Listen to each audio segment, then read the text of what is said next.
ఎన్నికల సమయంలో ఇచ్చిన హామీలు అమలు చేయకుండా మోసం చేసిన చంద్రబాబుపై 420 కేసులు నమోదు చేయాలని మాజీ మంత్రి వైఎస్ఆర్సీపీ రాష్ట్ర అధికార ప్రతినిధి ఆర్కే రోజా అన్నారు. నిండ్ర మండలం కేంద్రంలో మిట్ట కంట్రికా క్రాస్ సమీపంలో రీకాలింగ్ చంద్రబాబు మేనిఫెస్టో కార్యక్రమం నిర్వహించారు.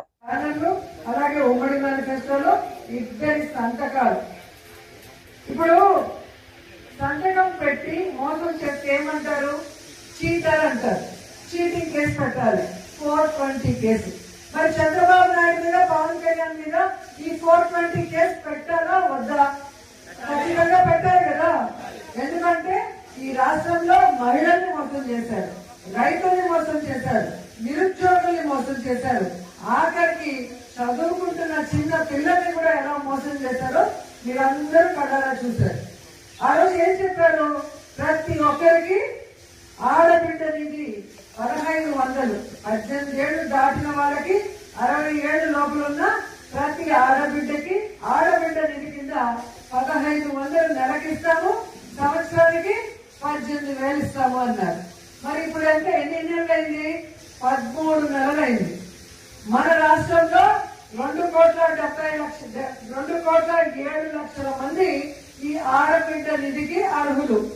మరి ఈ 2,07,00,000 మంది ఆడబిడ్డల్ని చంద్రబాబు నాయుడు, పవన్ కళ్యాణ్ ప్రతి నెల ఇస్తానన్న 1500 ఈ 13 నెలలకి కలిపితే 35,100 కోట్లు, దాదాపుగా 35,000 కోట్ల పైగా మరి చీటింగ్ చేసిన వాళ్ళ మీద చీటింగ్ కేసు 420 కేసు పెట్టాలా వద్దా?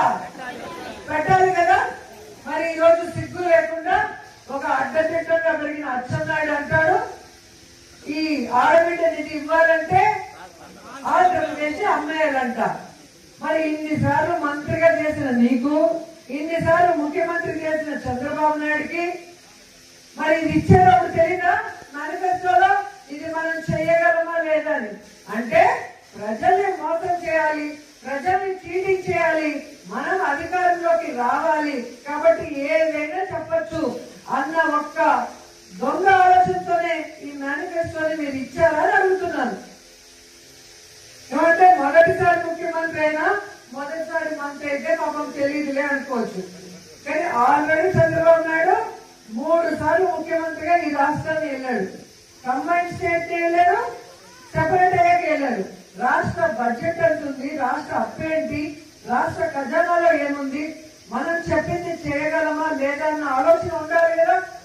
జగనన్న చిన్నవాడైనా, మొదటిసారి ముఖ్యమంత్రి అయినా ఆయన చెప్పిన ప్రతిదీ చేశాడు. ఎలా చేశాడు?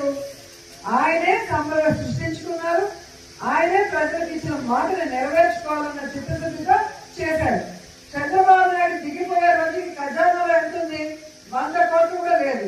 మరి చంద్రబాబు నాయుడు లాగా అమ్మో ఏపీని అమ్మేయాలి, అమ్మో భయం వేస్తుంది, నేను చేయలేను, ఇలాంటి మాటలు ఎప్పుడైనా మాట్లాడారా? జగన్మోహన్ రెడ్డి ఎప్పుడు మాట్లాడలేదు. ఎందుకంటే మనం ఏం చేయగలమో అదే మేనిఫెస్టోలో పెట్టాడు.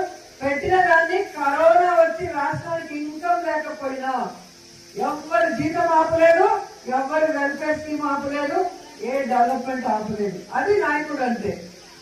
ప్రజల్ని మోసం చేయాలని కంకణం కట్టుకొని మేనిఫెస్టోలో అబద్ధాలు పెట్టి ఈ రోజు పిచ్చి మాటలు మాట్లాడుతూ తప్పించుకోవాలనుకున్న చంద్రబాబు నాయుడిని, పవన్ కళ్యాణ్ ని చీటింగ్ కేసు కింద లోపల పెట్టేంత వరకు వైఎస్ఆర్సీపీ వాళ్ళందరూ కూడా పోరాడాలి. ఇప్పటికైనా ఆ కూటమి ప్రభుత్వం ఇచ్చిన వాగ్దానాలు నెరవేరిస్తే కనీసం ప్రజల్లో వాళ్ళకి కొంచెమైనా అయ్యో పాపమని ఆలోచించే అవకాశం ఉంటుందని కూడా ఈ సందర్భంగా తెలియజేసుకుంటున్నారు. ఎందుకంటే జగన్మోహన్ రెడ్డి గారు ఉన్నప్పుడు మహిళలకి వాళ్ళ పేరు మీద ఇళ్ల పట్టాలు ఇచ్చారు. ఇక్కడ ఎన్హెచ్ మీద మీరు చూసారు, ఎంత మంచి చోట మనం ఇవ్వడం జరిగింది. నేను మంత్రి అయిన మొదటి క్యాబినెట్ లో ఈ నిండులో ఆగిపోయిన ల్యాండ్ అన్ని కూడా ఏ విధంగా జగన్ గారు చెప్పి క్యాబినెట్ లో అప్రూవ్ చేసుకొని మనం ఇళ్ల పట్టాలు ఇవ్వడం జరిగింది. అది మీ మీద ఉన్న అభిమానం, నాకున్న అభిమానం, జగన్ అన్నకున్న అభిమానం. మనం కోరిన వెంటనే పేదవాళ్ళకి మనం ఇల్లు ఇవ్వాలి. ఈ సమస్య అనగానే అది ఎలా పరిష్కరించి జగనన్న చేశారో మీ అందరూ కూడా గమనించాలి. అలాగే ఇదే మండలంలో ఉన్నారు, గతంలో ఉన్న ఎమ్మెల్యేలు కానీ, ఎక్స్ మన శ్రీశైలం బోర్డు చైర్మన్ ఇక్కడే జడ్పీటీసీగా చేశారు. కానీ ఈ మండలానికి ఏమైనా చేశారో మీరు ఆలోచించండి. నేను అపోజిషన్ ఎమ్మెల్యేగా ఉన్నప్పుడు, రేవతమ్మ సర్పంచ్ గా ఉన్నప్పుడే ఈ ప్రాంతంలో రోడ్లు వేసాం, బస్ షెల్టర్లు కట్టాం, అలాగే ఆర్ఓ ప్లాంట్లు పెట్టాం. ఆ రోజు ఆమె చెక్కోలు కూడా కక్ష సాధింపుగా తెలుగుదేశం పార్టీ వాళ్ళు తీసేసిన పోరాడి తెచ్చుకొని ఈ ప్రాంతం కోసం మనం ఎంత డెవలప్ చేసామో మీ అందరూ కూడా చూశారు.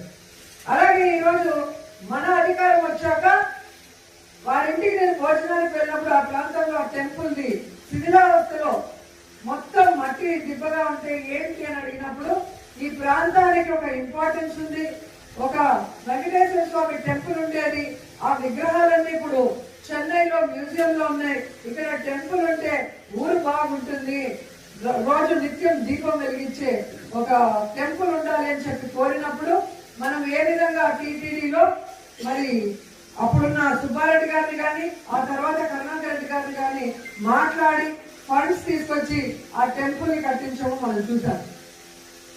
అలాగే మీరు చూస్తే బుగ్గ అగ్రహారంలో నింద్ర విజయపురం నగరి రూరల్ కి కలిపి కళ్యాణ మండపాన్ని ఎక్కడో పిచ్చాటూరు లేదా చెన్నై లేదా దూరంగా వెళ్తుంటే మన వాళ్ళకి ఎందుకు ఒక టీటీడీ కళ్యాణ మండపం ఉండకూడదని టీటీడీలో మాట్లాడి నేను చేయగలిగాను.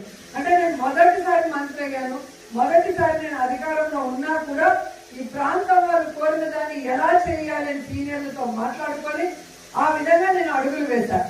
మరి ఇక్కడ సీనియర్ మోస్ట్ ఉన్నామని చెప్పుకుంటున్నారు కదా, ఈ రోజు నా గురించి తిరుపతి ప్రెస్ క్లబ్ లో మీరు మాట్లాడుతున్నారు కదా, వాళ్ళని నేను ప్రశ్నిస్తున్నాను, ఎందుకు మీరు